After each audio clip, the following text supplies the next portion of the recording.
I can tell by your wide-eyed stares and slackened jaws that you've never been taught by a caveman before, so let's go through the basics, shall we? Do I hunt and kill my own food? No, I shop in an organic grocery store and pay too much for heirloom tomatoes. That's actor and comedian Nick Kroll in the short-lived TV series Caveman. Now Kroll is tackling a new role with ancient roots and a truly legendary pedigree.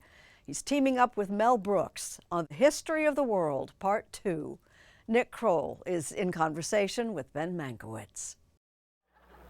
Where are you guys at with Trump? Honestly, are you guys here? Because here's the thing. There's just like something fishy about that guy.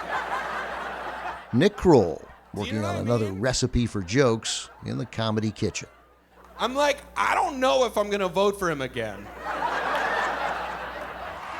After a wildly successful stand-up special last fall, And I'm just never going to be the guy who rides a motorcycle. If I were, I'd be the guy at the back of the pack who's like, oh no, I'm going to miss the light. we found Kroll back on stage at Largo, one of LA's hippest nightclubs, trying out new, yet still unrefined material. I am so excited for tonight's show. We have an insane lineup. You guys, Kanye West is here tonight. Were there a couple of things that you know basically worked that will probably likely show up in the next special, whenever that is? Yeah, or at least be the base of operations that will be tent poles that I'm like, okay, that joke works well enough to put here. 44 years old, Wife is drunk, she's babbling nonsense. Kroll has had an enviable last decade in show business, The Supreme Court has agreed to hear our case. producing, writing, and acting. Reservation, Larry David, and I requested a table by the window. Those were all jobs, good ones too, but his vocation hasn't changed. I'm sorry, but we cannot honor that request. He's a comedian. Shall we? It's like whenever you tell someone, you're like, I'm a comedian, before you're well known, or when people are like, I'm dating a comedian, or I'm a comedian, they're like, oh, how's it going? Right, yeah. You know, you're like, it's actually going pretty well. He forged his identity early, growing up just outside New York City, the youngest of four. My impression of your family, they wouldn't be surprised that at your career path.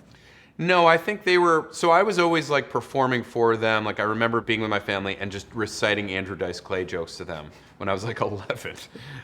When do you come out to LA? 2006? Is that 2007, I live in the Oakwoods with a bunch of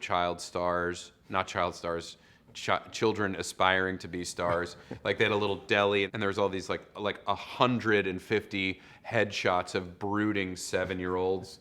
Just kind of like, I lived there. I went on like, I don't know, 30 auditions for pilots. And the final one I went on was for this show called Caveman.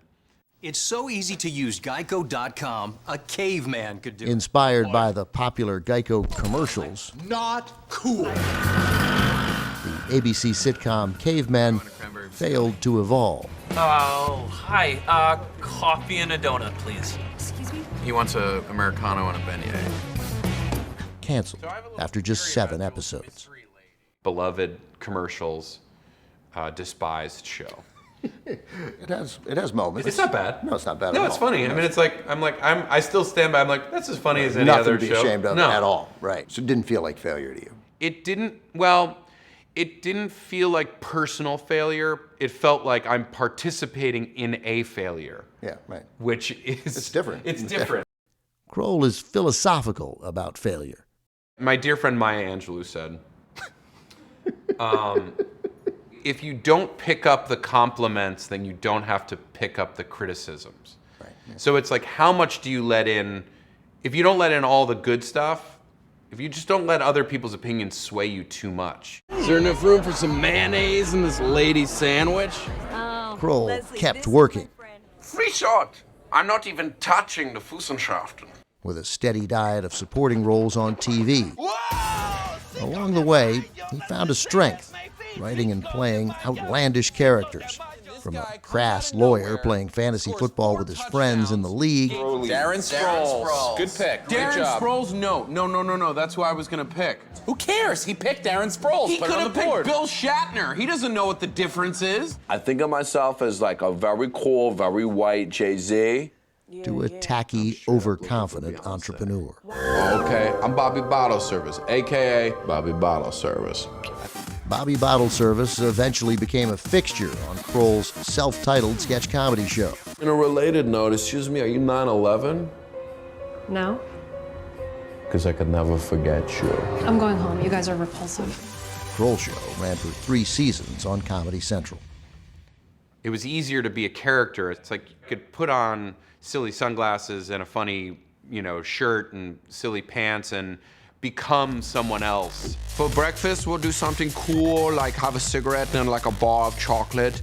So that if someone didn't like it, it wasn't like they didn't like Nick Kroll. And it gave me a freedom and confidence to say things and do things that were harder for me to do as myself. Oh, hello. These days, Kroll is putting the final touches on his latest sketch comedy show for Hulu, History of the World Part 2, a limited series sequel to the 1981 Mel Brooks comedy. Get your mud pies from me, Schmuck Mudman, made with the abject suffering and eczema of the Jewish diaspora.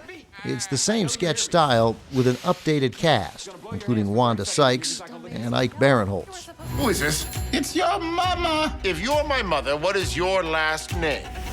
Mel. It's my mother. That confirms it. For Kroll, it's a chance not only to collaborate with his friends and peers, but to work with his comedy hero, Mel Brooks. How important was Mel Brooks to young Nick Kroll? It's Mel Brooks and Saturday Night Live. But Mel Brooks's movies, to me, we owned History of the World on VHS. We owned Young Frankenstein, Blazing Saddles, and The Producers.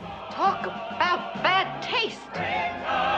I watched The Producers basically every day as I became a teenager for like 3 or 4 years.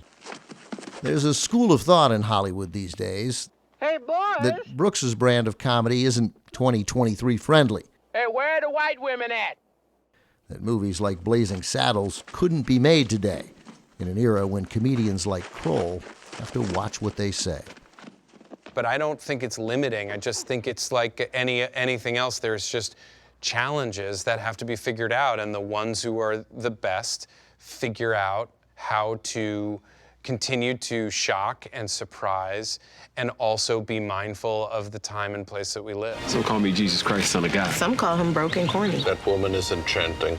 However we can figure out how to keep that connection with an audience where you're surprising them into laughter is the ultimate goal. If this was on Netfish, I would cancel my subscription. The journey is figuring out how to do that.